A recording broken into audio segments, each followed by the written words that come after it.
Welcome back to the M. Graham swatching series, in which I swatch every single color that M. Graham has in their watercolor range. This is episode 12, and these are the lovely colors we're going to be taking a look at. We have the Nickel Quinacridone Gold, the transparent Orange Iron Oxide, the Quinacridone Rust, the transparent Red Iron Oxide, and the Burnt Sienna. Lots of long names, lots of beautiful colors. Let's get started with the Nickel Quin Gold. This is the Nickel Quin Gold, and I'm going to bring back the Nickel Azure Yellow that we had in the last episode, just so you can compare the two, because they are very similar in color, and you probably don't need both unless you do. But the Nickel Quin Gold is much deeper gold color than the Nickel Azure Yellow. This has PY150, which the Nickel Azure Yellow is, but also has the PO48, which is the Quinacridone Burnt Orange. And that's why you get that deeper gold kind of color happening here. The yellowness, however, if you want a bright yellow when it gets watered down, the Nickel Azure Yellow is definitely brighter. You see that color compared to this color. This one is a little more warmer, muted kind of color. There is texture in the matte stones, but there's textures in the Nickel Azure Yellow as well. It's definitely a thing with M. Graham. All the colors that you normally expect it to not have texture does have texture in the matte stone. So that's definitely something you need to consider when you are deciding to go for M. Graham or not, whether you want that texture or not. What's amazing about this color though is that even with the huge amount of water I throw at these gradation tests, there's no cauliflower on either of them, which is amazing. And I keep saying, if you are unsure of your water control skills, then M. Graham will be amazing for you, because it doesn't matter how much water you throw at it, it's gonna not cauliflower as much as other brands. Like other brands, Quinacridone Golds, Nickel Azure Yellows, they cauliflower, these don't. In terms of transparency, it is classified as transparent, and I would agree with that. It is classified as staining. I agree with that. It's very good at glazing because it's transparent, but it's staining. Beautiful, beautiful glazes. You can have so much fun glazing with this color.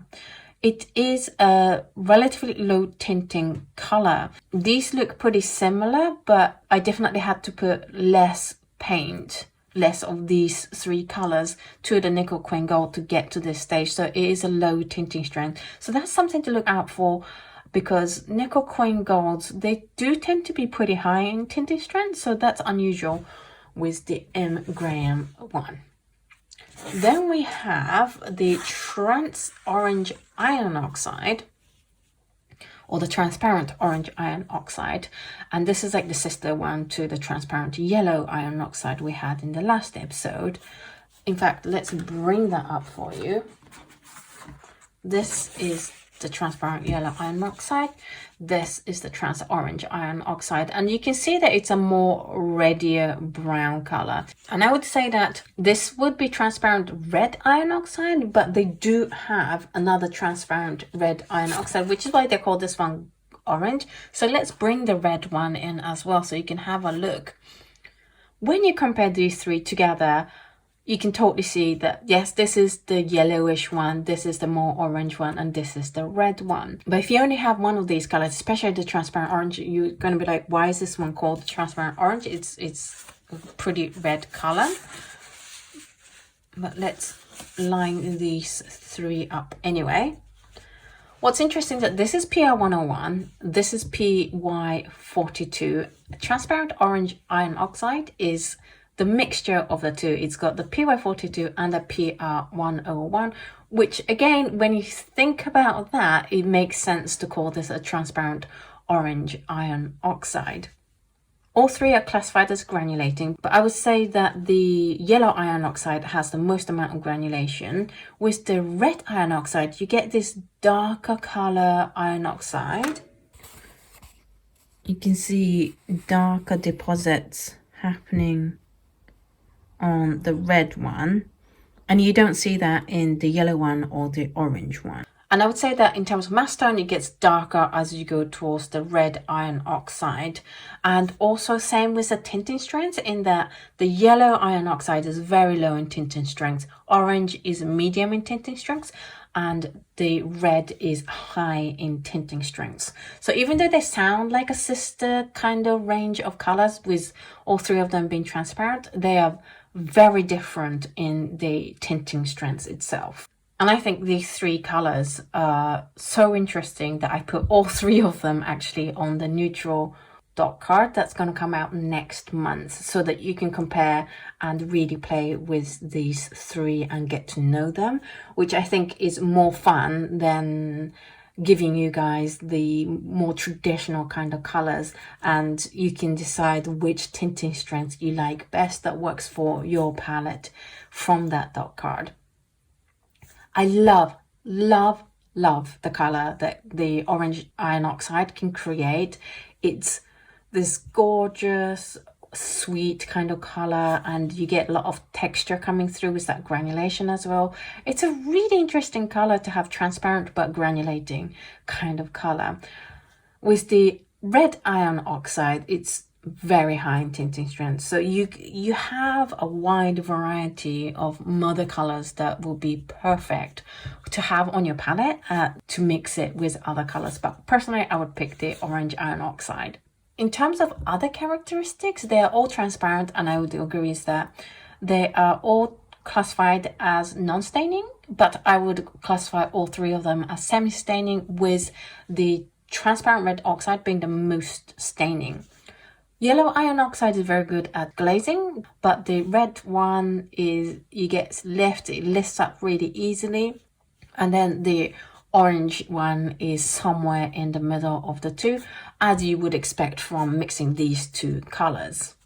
Moving on, we have the Quinacridone Rust, which is a much brighter kind of reddy brown. This is trans red iron oxide that we just seen for comparison. And out of all the colors that M. Graham has, this is the red browniest transparent color. We're gonna see Terra Rosa in the next episode, which is also a very strong red brown color, but it's a very opaque color. It has a lot of texture in the mass tone, and it's classified as granulating, but I definitely see some granulations in stage 2 and 3 as well. So if the transparent colors are classified as granulating, then I would classify this as granulating as well, which is awesome because in quinacridone colors, you don't tend to get granulating colors. So this is a very unique feature that M. Graham has in their Quinacridone Rust. Really good at the gradation and no cauliflowering. Quinacridones are notorious for doing cauliflowering if you're not very strict with yourself in terms of water control. Whereas this is great at it. There's no cauliflower, you can go at it as much as you like and it will be great. The only thing I would say though is that there is some dark curve front. The bottom of the stage gets darker than the beginning of the stage, so definitely try a little bit to pull those pigments down when you change up the water level. It is classified as transparent, I agree with that. Classified as staining, I agree with that. Because it's staining and transparent, it's good at the glazing. It is a high tinting strength color, and you get these lovely muted, rich autumnal colors. I love the Quin Gold. It's like a corally color. It's beautiful color. And you do get that texture coming through in all three of the color mixes. It is made with PO48, which is the Quinacridone Burnt Orange. And finally, for this video, we have the Burnt Sienna. It's made with PBR7, which is the brown iron oxide. And this is also a reddy kind of brown, but let's compare it with Quinacridone Rust. It's a deeper brown color than the Quinacridone Rust. Comparing these two, this feels almost orangey in contrast to the Burnt Sienna. It is quite uneven in the mass tone here, and it does suffer from a lot of cauliflowering. So definitely watch out for your water control if you're going to pick this color. You also do get some granulation that are darker than the main color, and you get some ridging here as well. So it's got a lot of characteristics, which is great if you're looking for that. But if you are looking for like a smooth one, then this isn't the one. It's got so much character. It's classified as semi-transparent. I would agree with that. Classified as non-staining, I would say it's staining. It's terrible at glazing. Please don't glaze with this. It's like, I mean, you can, you know, don't listen to me when I say don't do whatever. You can do whatever you like, but you're gonna struggle if you want even look. But I mean, that is also a great texture, so it just depends on what you're looking for. It is high in tinting strength, and you get gorgeous color mixes out of these three colors. It will be great at the mother color, especially this like a cherry red color from the Quin Rust. Oh, I love all three of them. You get a nice yellow ochre color, you get a nice mossy green color. It's beautiful as a mother color. If you'd like to try the blues and greens that we've covered in this series, then I have just the dot card for you. This month's dot card is the companion dot card to this series. It is the blues and greens. It has ultramarine blue, anthraquinone blue, cerulean blue deep, Prussian blue, manganese blue hue, cobalt teal, sap green, and azo green. There's plenty of paints for you to try painting with and mixing with your other colors on your palette to see if they work with the paints you already have. It's a great economical way of trying out 8 mg colors without having to buy full tubes of them. If you like to receive this dot cards, then all you have to do is head on over to patreon.com/Oto Kano and sign up to the appropriate tiers, and this dot card will be with you very soon. That's it for this episode. Which color was your favorite? For me, I think the transparent colors are fun to play with, but also the burnt sienna, the color mix is just gorgeous mother color. So what I've done for the neutral dot card that's going to come out next month, I know like the dot cards are slightly out of sync with the episodes. I'm really sorry about that. I've chosen the 2 trans and the burnt sienna to be part of that dot card. You will see next month exactly what colors are in there, but I just wanted to let you guys know that it will be in there. I just want you guys to experience this color and then just have a play with these two and see what you think along with the yellow versions of this. As always, if this video has convinced you to buy any of these colors, then links are down below. Please use them. Please hit the subscribe button if you haven't yet, the like button, and comment away because they all really help in growing this channel. And I'm so thankful for all your support in growing this channel. It's made a huge difference to the growth, and I'm just really looking forward to a lot more people being able to enjoy the content that you guys enjoy. Thank you so much for watching this video. In the next episode, we are going to be looking at the very dark browns, and they are beautiful colors. So I hope you look forward to that, and I will see you in the next episode. Bye!